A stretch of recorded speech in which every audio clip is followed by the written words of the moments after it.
In this week's update, sentiment moves more positive and a big potential US opportunity.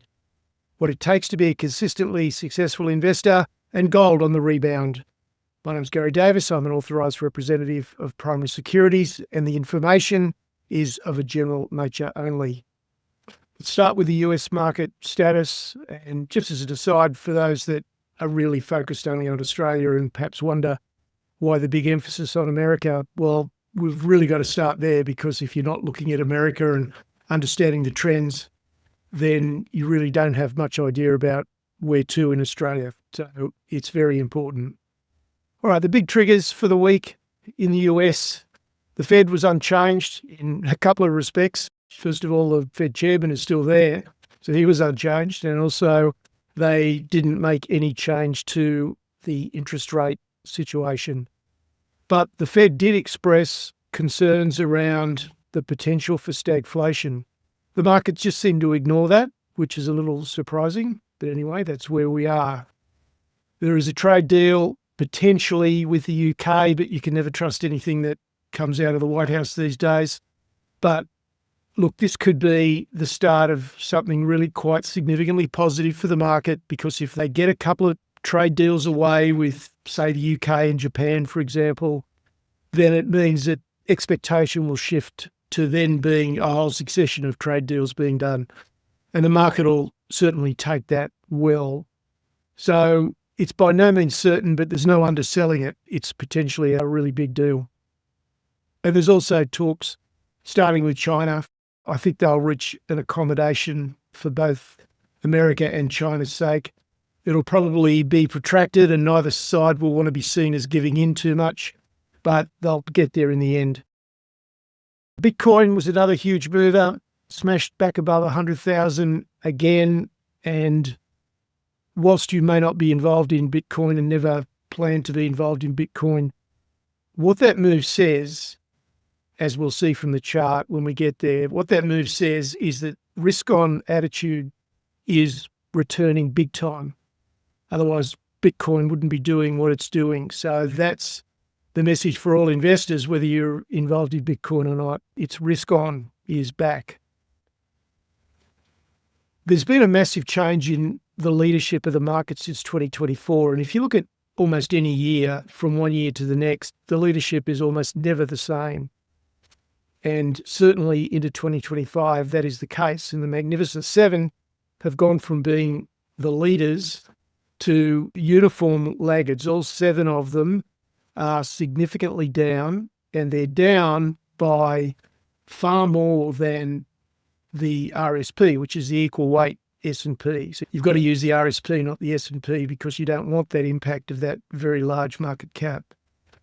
And amongst the Magnificent Seven, the falls that they've registered year to date are between 10% and 40%, 40% being Tesla, and 10% just escapes me, but it's one of the big tech stocks.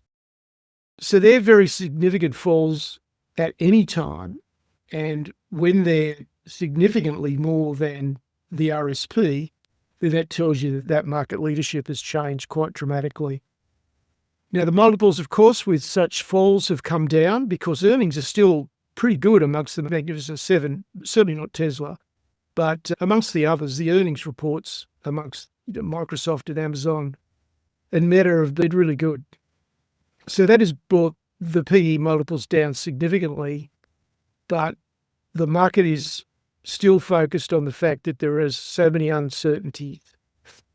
And it's not just the known uncertainties, it's the unknown uncertainties as well, because the White House is so unpredictable. So we can expect to see these really big tech stocks continue to be priced modestly, and it's almost a given that they will not be the leaders when we get to the end of the year. When we look at the sector percentage gains or the industry group percentage gains, they won't be leading the way. There'll be other things, and that's great because that means opportunity and quite often at greater value. And one of those opportunities is the healthcare sector in the US. It could be the big value opportunity. Now, I don't have any specific targets at this point in time, but I'll be certainly getting to work on it. And the reason being is this is by far the highest earnings per share growth sector. So the growth in earnings in this sector, on average, is significantly higher than any other sector. They've also combined that with strong outlook statements, which many sectors have not been expressing, and a valuation that is now below the 5-year average. That's a pretty rare combination when everything fundamentally looks positive and valuation is low. And it's all because of fear around tariffs and supply chains for the healthcare sector, and in particular the pharmaceutical sector. So that could be the big value opportunity. However, never forget that logic and value very often do not give you the sort of price response that you would expect. The market ignores that because it's considering other things, or it's already factored that in and it's moved on to where it thinks that sector might be in 6 to 9 months. So don't get caught by overweighting the logic or the value of the situation. The primary signals are always about chart patterns. It's what is the money doing? How is the buying and selling balance shifting? What are the chart patterns saying about the odds of the future? Because you can get mild rebounds and mild reversals, and you can get really powerful ones. And obviously, the more powerful ones give you a higher probability of following through to the upside. And it's really just a matter of clearing your head of all the clutter and focusing on what the charts are actually saying in terms of that buying and selling balance, because that's where the answer is. The answer is, what is the money actually doing? Not what should it do, but what is it actually doing?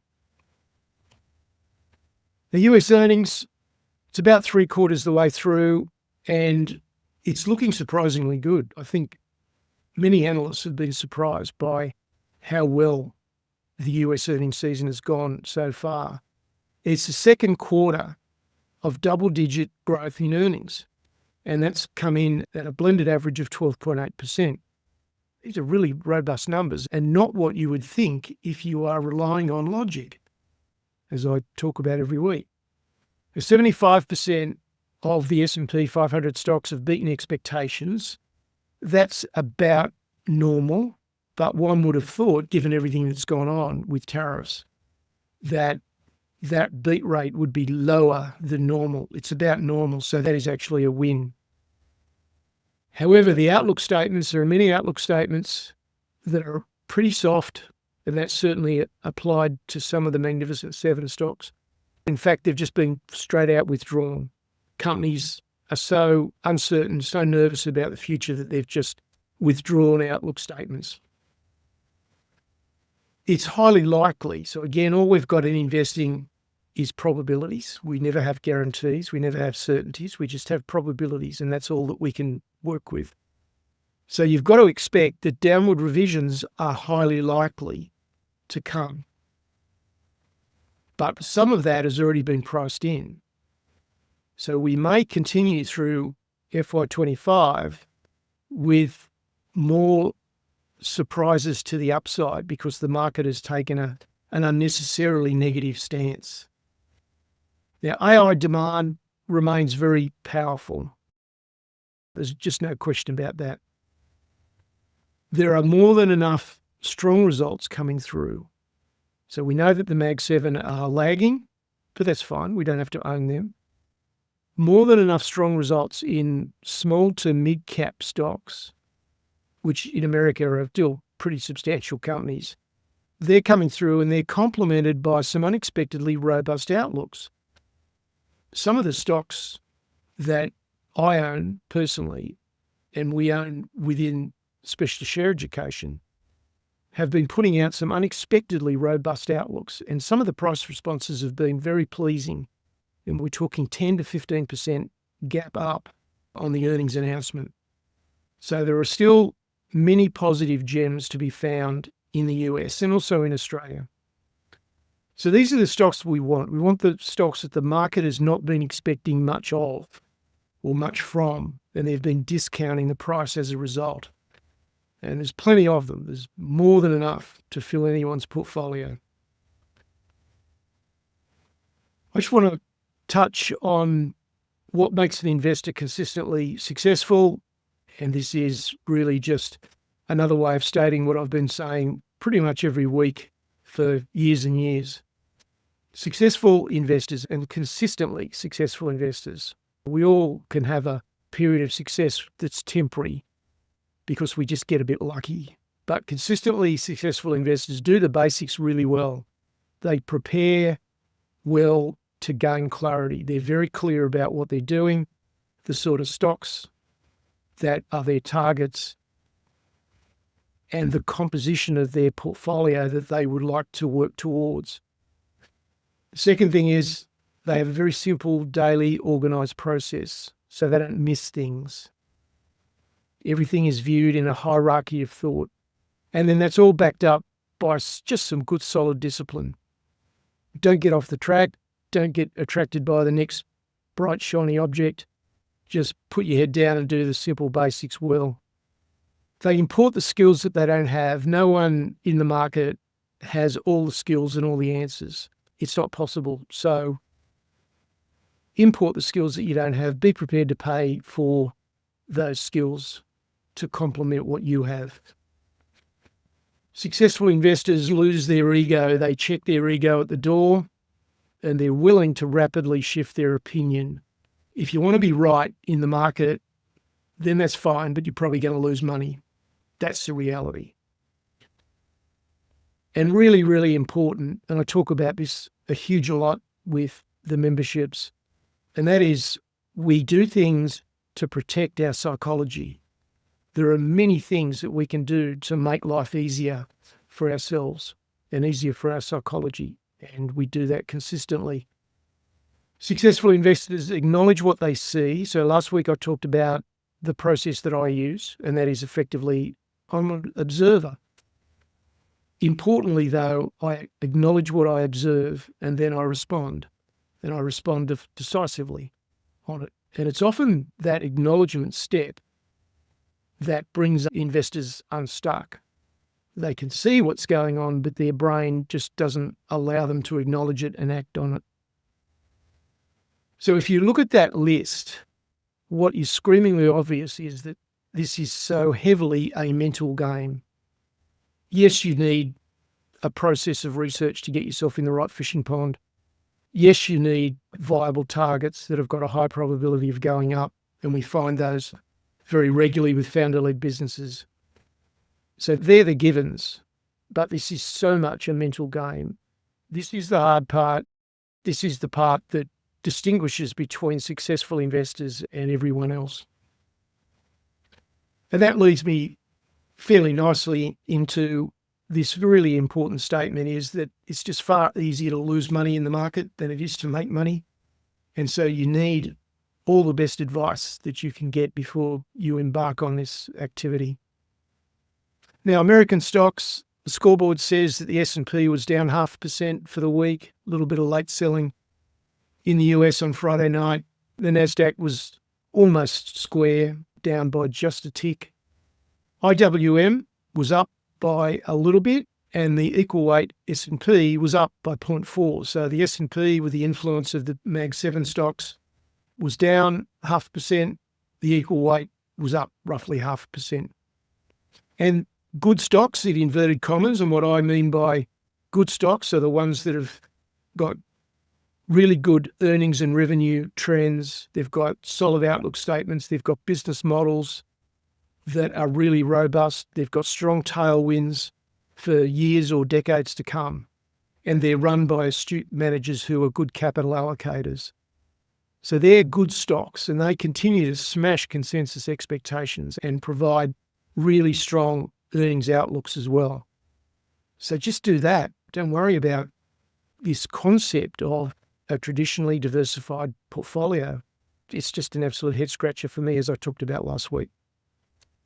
The US dollar, slightly higher, moved up about 0.2 to 100.34. The yield also moved up, almost back to 4.4, which is interesting. And the VIX is still holding, despite this big sentiment shift, the VIX is still holding at 22. So those two things, the 10-year yield moving back up to 4.4 and the VIX still above 20. It's been above 20 for quite a long period of time. they're telling a very nervous story. And that's fine, because nervous markets always provide really attractive opportunities. Never fails. Let's look at the charts. This is the S&P on a weekly. You can see down just a fraction, but through the last 5 weeks have been really powerful gains. We've now had a point of indecision. We've rallied back to the 50-week moving average or 200-day moving average. So from a technical point of view, that's pretty much what you expect. Where we are now is key. Can the S&P kick on from here? Can it break through that 200-day moving average or 50-week moving average? Or is it going to be rejected back to the downside? Be fascinating to watch. The Nasdaq also continues on its V-shaped recovery, and it still looks pretty positive. Now, we've got lots of gaps and then tails on these candles. Now, the gaps and the tails muddy the waters a little bit in terms of determining the strength. Is this day, for instance, is this a really positive day? It's red, which says that the close was lower than the open, which is potentially a negative. But the gap up on the open was so big that we can't really look at it that way as a very negative candle. There is indecision in the market. All of these long wicks, top and bottom, tell you that at various times during the day, either the buyers or the sellers have gained ascendancy. That means that there's confusion, there's uncertainty. So we've just got to continue to observe and manage risk well. Looking at the spreads, not much movement here. This is the S&P versus gold for the week. So we've got a degree of equilibrium in that ratio. Gold has been a safe haven through all the turmoil, which is why this ratio plummeted so much, but we've now come back seemingly to a point of equilibrium. This is consumer discretionary versus consumer staples, and we continue to rebound. So this is starting to look much better. Importantly, this is semiconductors, which are always important for the US market, for the sentiment and for the strength of the US market. And for the fourth week in the last 5, the rebound continues. The volumes are starting to slow up. But what we did see last week is that AO demand remains strong. There's no question about that. There is optimism that the semiconductor export limitations could be easing, and that'd be a real positive. That would be another real shot in the arm. And there has been a rally amongst a number of the key technology stocks: Taiwan Semiconductors, NVIDIA, AMD, and Avago Broadcom. So there's certainly positives. There's a lot more positives in that semiconductor technology space than otherwise. So that is really good. If we look at the sector money flows over the last month, technology has now made it back to the top of the pack. Banks doing pretty well and also materials have rebounded. If we look in Australia over the last month, we've seen a huge rebound in technology. That's been quite massive with the technology majors. Small caps are starting to really knuckle down and make some progress, so that's very pleasing to see. And also in the last month, we've seen energy bounce back, but as I repeat every week, it's not an area that I trust very much at all. All right, let's move on to the Australian market now. The Aussie dollar, 63.5 is where we finished. We've got a bit of a stalemate on currency at the moment. We're just going up and down and in the one spot and marking time. And there's plenty of uncertainty about what's going to happen in currency markets. The ASX 200 index was even for the week. Technology continues, as we've seen, with a very sharp rebound recovery. It's one of the sharpest recoveries in any of the sectors. The banks are solid, but of course, from a valuation point of view, the valuations are really quite distorted. If you're a value investor, very, very difficult to buy the banks at the moment. And this is also consistent with what we saw with the small cap index, and that is the emerging companies index did really, really well for the week. This is where there are many terrific gems to be found in the Australian market. Again, there is just no shortage here of stocks that tick all the fundamentals boxes, they tick the valuation boxes, and the charts are looking fantastic as well. So very exciting part of the Australian market. Moving now to precious metals. Gold was up 83 in a nice rebound to 33.25, converting that to Aussie dollars, 5,200. And silver also moved higher to 33 and a bit. So what we're seeing in the precious metals market is that there are numerous players who are taking profit, no question. But overall, from here, it's likely that we're going to get a sideways move. The more data that I get, the more of the chart pattern I can see, the odds continue to shift towards a period of sideways consolidation. That's not only normal, but it's healthy and it's good. Now, the question is central bank buying, which has been pretty robust for a couple of years now, is that the offsetting balance? We've got numerous players that are taking profit, and that's giving us some sharpish intraday moves. But is the continual buying, the grassroots level by central banks, is that the offsetting balance that's holding gold where it is? The long-term fundamentals and technical drivers remain in place. I'm pretty comfortable that that's the case. And again, this is just about probabilities. It's not about absolutes. But at the moment, the technical drivers are still looking very good. And the fundamental drivers, the factors that have moved gold from the mid-2000s to the mid-3000s are still in place, and they're not showing any signs of changing. This calm in the tariff anxiety could be a big negative issue for gold, because there's no question that part of the premium in the gold price is about the tariff uncertainty. So if things start getting resolved, if trade deals get done, will that put downward pressure on the gold price? It's possible. So we don't want to be just mindlessly all in on gold and buy into the 3,500 to 4,000 gold price by the end of the year sort of narrative, which I must admit is being expressed by more and more of the major investment houses. And that is still the probability that gold moves higher. But you certainly don't want to buy into it all guns blazing. This is the 5th month of net inflows into ETFs. 226 tonnes of gold went into gold ETFs in the first quarter. And the investment demand year on year, so the total investment demand for gold, is up 170% year on year. So no wonder the price has done what it's done. Now, stocks taking a bit of a breather accordingly, but the local index, which did get very heavily smacked a week or two ago, has rebounded quite nicely. And there's been some very good re-establishment of trends there. And if we look globally, the global indexes for stocks, there was some strong momentum to finish the week. So that's a good sign into the end of the week. So it's always good to see a positive end to the week. Let's go and look at those charts.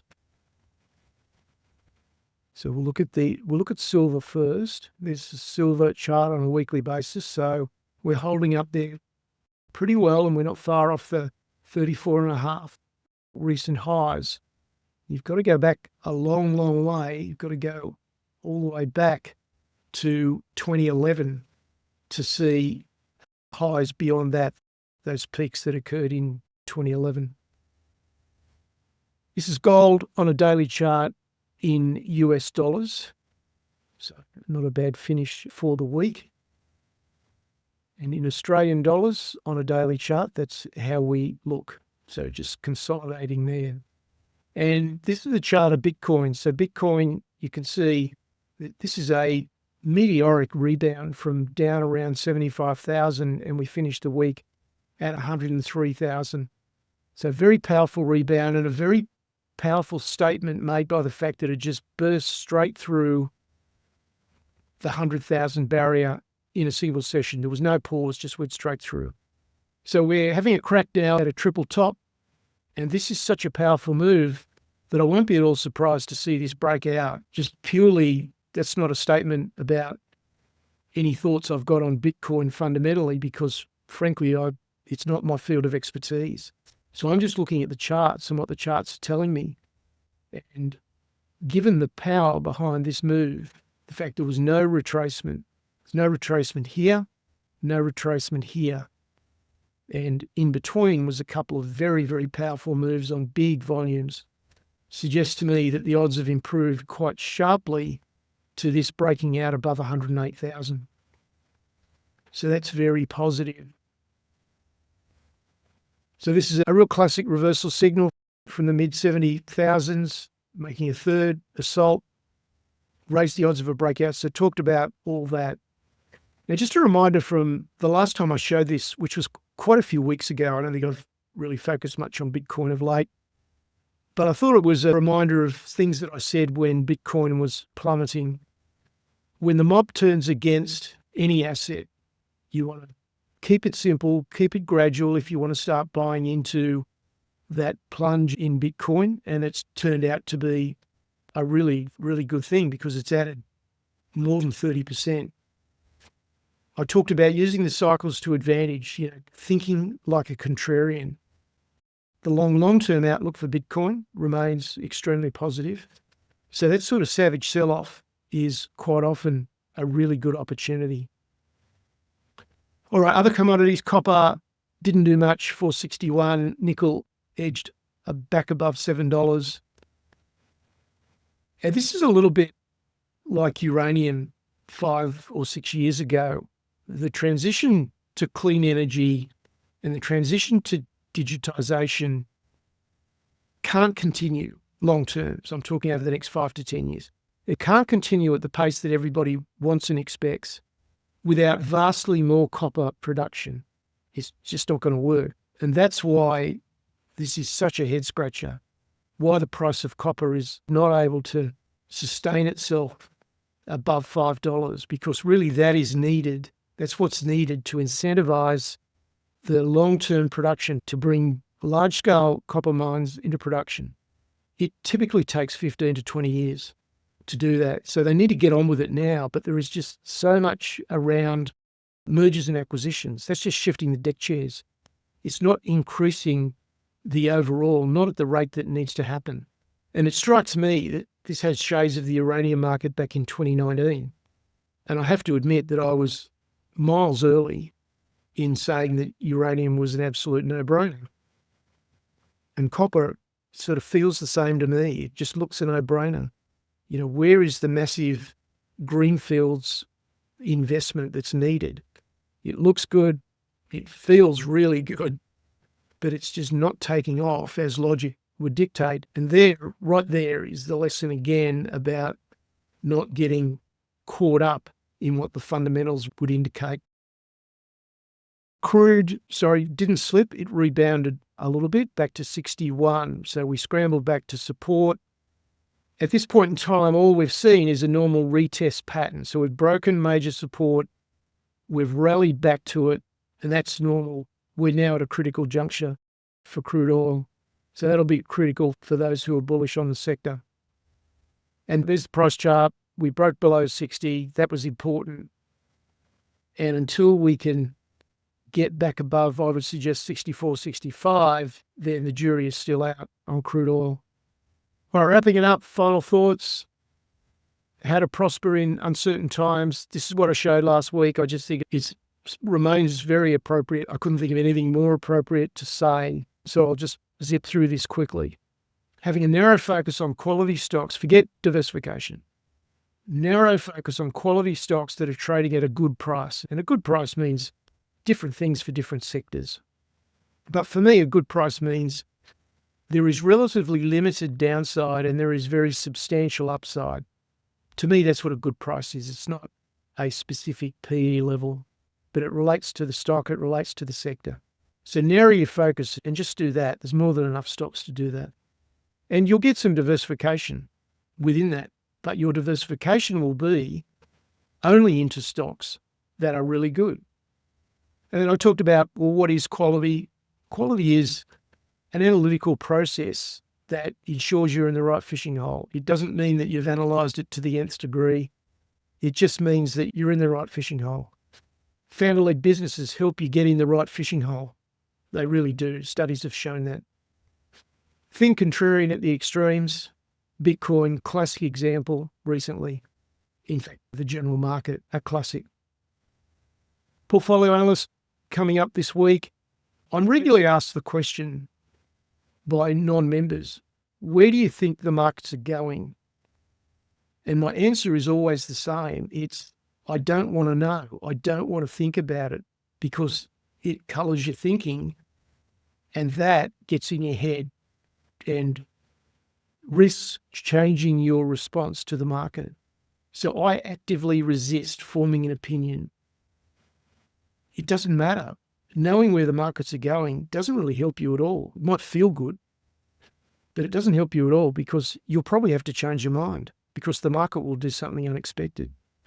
So the answer always is to simply respect the price patterns, acknowledge the price patterns, and act on the price patterns according to your plan as required. And if you do that, you don't need to know where markets are going. You just don't. So that's it for this week. More information on the website. There's my email address, and I'll be back with you next Sunday. Cheers.